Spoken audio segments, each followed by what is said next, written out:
Hi, wonderful artists. I'm back again this week for a little extra arts and crafts. On Sunday, it's Mother's Day, and I am going to give you a couple options of activities that you could do for your mom or with your mom. The first activity that I'm going to show you is creating a fingerprint heart for your mom. The very first thing is you're going to lightly draw the outline of a heart. Don't forget, it is just one upside down J, and then you have a backwards upside down J. Now, if you are thinking, how am I going to get my fingerprint on there and I don't have paint at home, don't worry. You can use something as easy as a marker, right? So you can choose whatever color you would like or colors. And I am going to tell you that your fingerprints or your fingertips are going to get a little messy. The first thing you're going to do is color in your fingertip, and you're going to go and press it around the heart. And you're going to have to apply the marker a few times to get it, because it's going to start to wear out a little bit. All right, stay tuned. I'm going to show you what happens when I get all the way around the heart and when I change colors. I finished with my fingerprints in the heart. I used two different colors. Now, if you get to this point and would like to add extra special things for your mom, you can. Think about, could you write a small note to her? What about adding some images of things that she likes around it? Now I'm going to add a little bit of extra detail around it.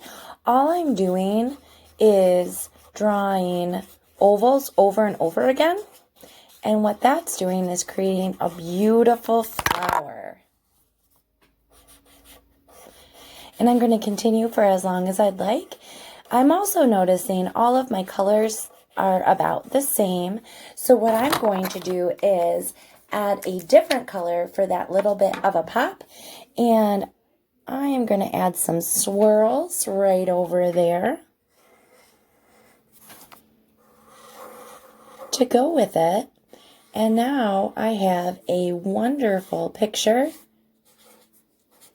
for Mom.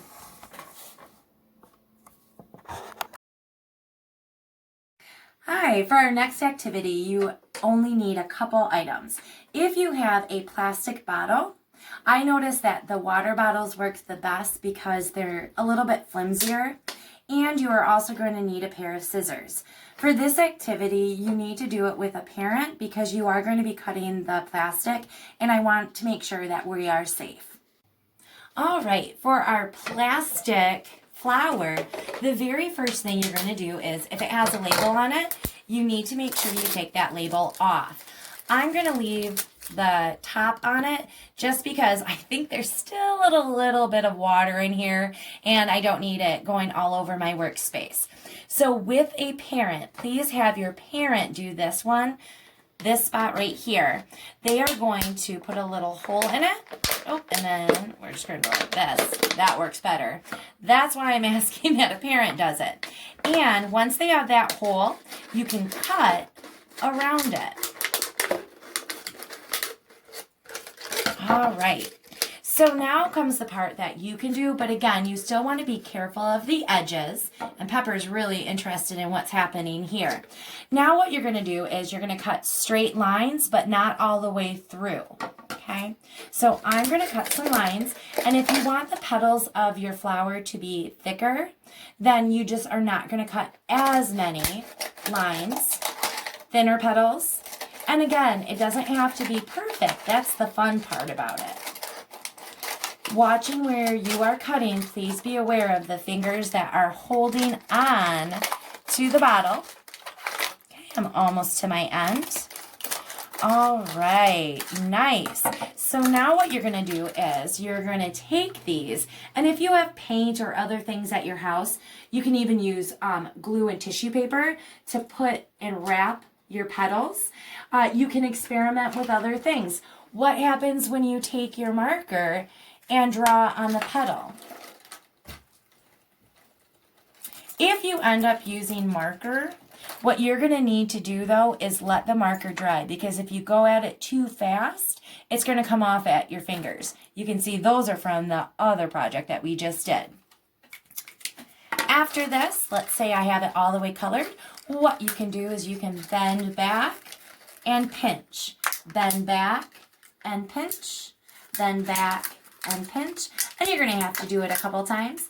And what you're doing is opening the inside of the flower. And now I have a plastic flower for Mother's Day. The next activity as an option for you would be to do a torn paper picture for your mom. Now, here's the thing. If all of a sudden you're like, oh, Mrs. Blair, I don't have paper that looks like this, that is okay. I'm actually going to show you my example using junk mail. So we've got some ads that we got in the mail, and what I'm going to do is I'm going to tear them into different picture pieces for my picture. All right, and it's kind of a cool way to A, recycle, B, not worry about the supplies that you have at home. And what I'm going to do is I'm going to tear them more into ovals, because I'm going to go stick with our theme of flowers that we had in our last two projects. Now, if you're not comfortable tearing them, you can always use scissors if you have them available to cut out your ovals. Now, you will be using smaller scissors than me, hopefully. And what you can do is you can cut out the oval right there. And again, it's something from nature, so it doesn't have to be perfect.